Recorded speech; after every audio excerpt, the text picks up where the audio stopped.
7:20. Me complace muchísimo esta próxima entrevista porque si hay un sector que encaró los retos del año pasado y el actual en materia de servicios ha sido el de los restaurantes. ¿Qué manera de reinventarse?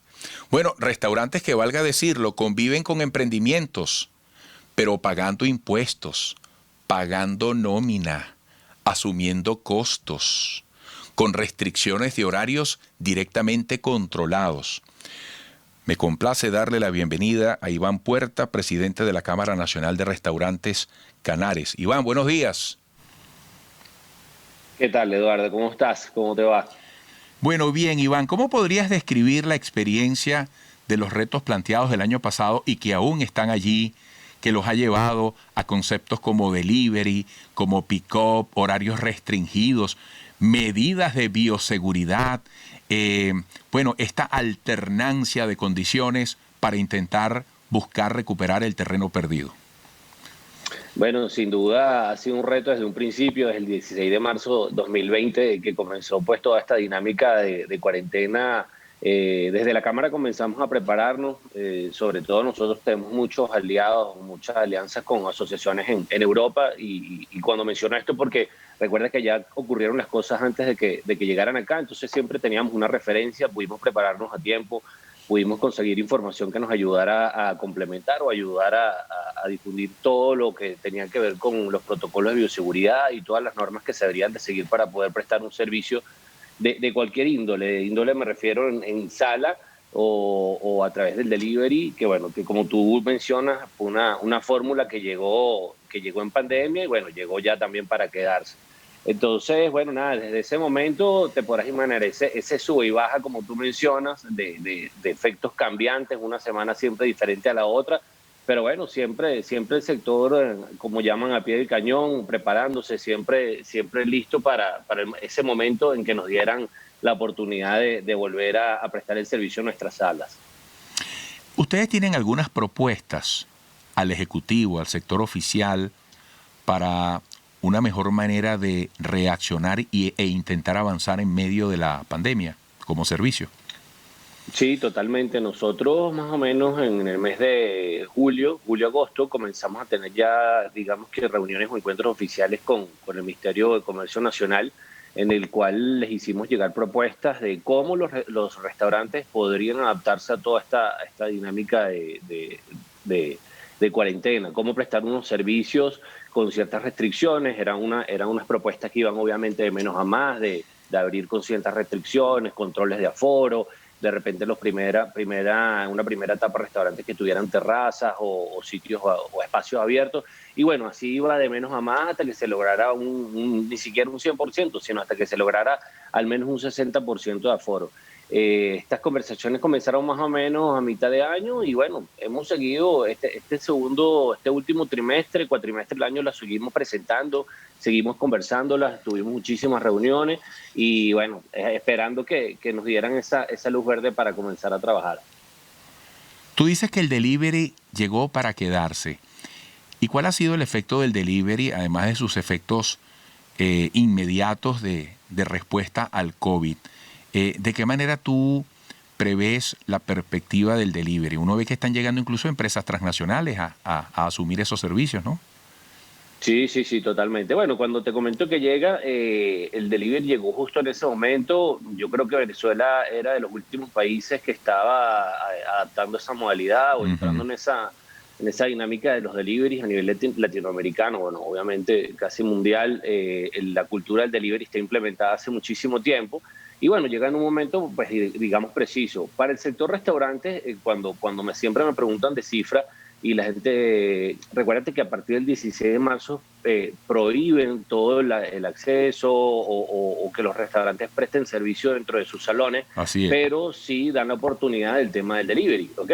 Entonces, bueno, a ver, el tema del delivery, cuando yo me voy a números más menos, estamos hablando de promedios estadísticas que nosotros logramos levantar con amigos, representaba una venta de un 10%, algunos un 20%, con respecto a las ventas que traían del mes de enero. Sí. Vamos a ver si retomamos esta comunicación vía Zoom con Iván Puerta. Qué interesante. Adelante, Iván, adelante, te tenemos. Continúa. Listo, disculpa. Sí, entonces representaban como un 10, un 20% en las ventas, ¿no? Algunos de los restaurantes tuvieron que sin duda empezar a hacer ajustes, lamentablemente ajustes en sus nóminas, en su estructura de costo fijo, hasta que llegaran a unos puntos que le permitieran subsistir, ¿ok? Bueno, el delivery, sin embargo, continuó, siguió en esta evolución, como tú mencionas, comienzan a llegar grandes empresas, ¿ok? Que apuestan con algunos presupuestos de mercado súper interesantes y bueno, entran en esta jugada donde los restaurantes también, algunos, recuérdate, yo siempre se lo decía a la gente, no todos los restaurantes tienen la capacidad por su formato, tienen la versatilidad de adaptarse a un delivery, entonces sin duda hay algunos restaurantes que sí entran en este juego, hay otros que lamentablemente no pudieron entrar o no van a entrar, entonces el delivery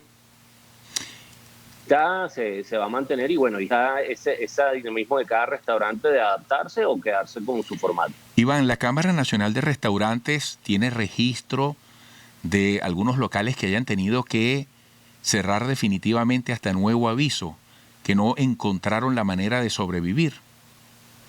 Fíjate, hasta el mes de más o menos octubre, noviembre, nosotros registros de la Cámara como tal no teníamos de afiliados. Recuérdate y les recuerdo, la Cámara Nacional de Restaurantes representa a todos los restaurantes de Venezuela, sin embargo no todos están afiliados directamente a la Cámara, ¿sí? Dentro de nuestros afiliados no tuvimos pues casos puntuales o no nos llegó información de que hayan existido algún tipo de cierre. Sí sabemos que en el interior del país hubo cierre, aquí en Caracas también hubo un par de cierres.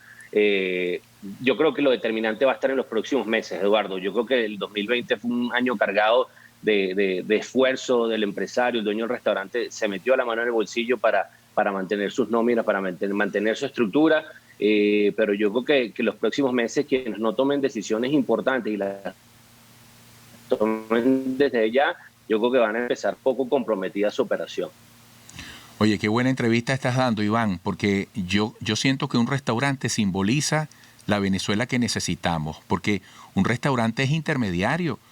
Un restaurante tiene que buscar esa lechuga, llevarla fresca a la mesa del cocinero, servirla como debe ser en la mesa y tiene que sacar muy bien las cuentas para que el trabajo rinda lo suficiente, pagar impuestos, mantener un local, pagar impuestos, que eso es importantísimo, pagar nómina, ponerse la mano en el corazón con cada uno de sus trabajadores.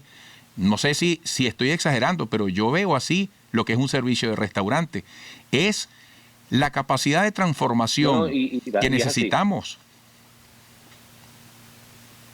¿Verdad? Y es así, Eduardo, totalmente. Y créeme que la preocupación del dueño del restaurante durante todos estos meses ha sido total, independientemente de la preocupación, no se ha dado por vencido. O sea, yo creo que el venezolano, como venimos en una dinámica siempre de reinvención, nosotros tenemos una capacidad de adaptarnos muchísimo a las cosas, lamentablemente sean buenas o sean malas, nos estamos adaptando con la única convicción de que las cosas van a mejorar, de que las cosas van a cambiar. Y bajo esa condición, pues siguen trabajando y no paran. Lo has dicho muy bien, Iván, otro detalle. A la hora de descontar egresos o gastos en cada hogar venezolano, uno de los primeros rubros que se descartan es el placer de ir a un restaurante. ¿Cómo están las cifras del uso, del consumo? Por supuesto, estamos en un momento muy atípico con este proceso de la pandemia, pero desde antes y durante la pandemia, que agrava la situación de ustedes, ¿qué han sentido ustedes en el comportamiento de consumo del venezolano que iba o que aún puede ir a los restaurantes? Bueno, yo creo que esto ha atado mucho a la capacidad de gasto de cada quien, ¿no, Eduardo? Yo creo que cuando comienza esta cuarentena, mucha gente comienza el uso del delivery, por consecuencia, bueno, existía cierto ingreso hacia los restaurantes. Sin embargo, a medida de que comienza a alargarse todo este tema, la gente también empieza a perder un poco la capacidad de gasto, la capacidad de consumo. Mucha gente se mantenía con sus ahorros o con algo de dinero, algún fondo que mantenía. Muchas de las empresas recuerdan que llegaron a acuerdos con sus trabajadores y empezaron a hacer algunos ajustes también en las nóminas, ajustes hacia abajo, ¿no? Para tratar de mantener la operación a flote. Entonces, bueno, como todo, la gente se le va acabando un poco el dinero o empieza a tomar un poco de conciencia para conservarlo. Y recuerda que las cosas que normalmente llamémoslas lujo o ese tipo de distracciones son las primeras que empiezan a recortar, como tú mencionas. El bajón en el consumo o en las ventas, como te digo, cuando comenzó cuarentena, iba desde cero, desde los restaurantes que nunca se pudieron adaptar o que no pudieron comenzar en el formato del delivery, hasta un 20%. Era lo máximo que podía vender un restaurante respecto a las ventas de principio de año. Iván, lamentablemente se agotó el tiempo. Qué interesante entrevista. Debemos concientizar y visibilizar el esfuerzo de los restaurantes que propenden a una mejor calidad de vida para todos. Ojalá todos, ojalá la gran mayoría pudiéramos ir a los restaurantes. Un gran abrazo, Iván. Éxitos. Sin duda. Gracias a ustedes. Iván Puerta, presidente de Canares, la Cámara Nacional de Restaurantes. Regresaremos para ir a Alemania después de la pausa con Juliana González.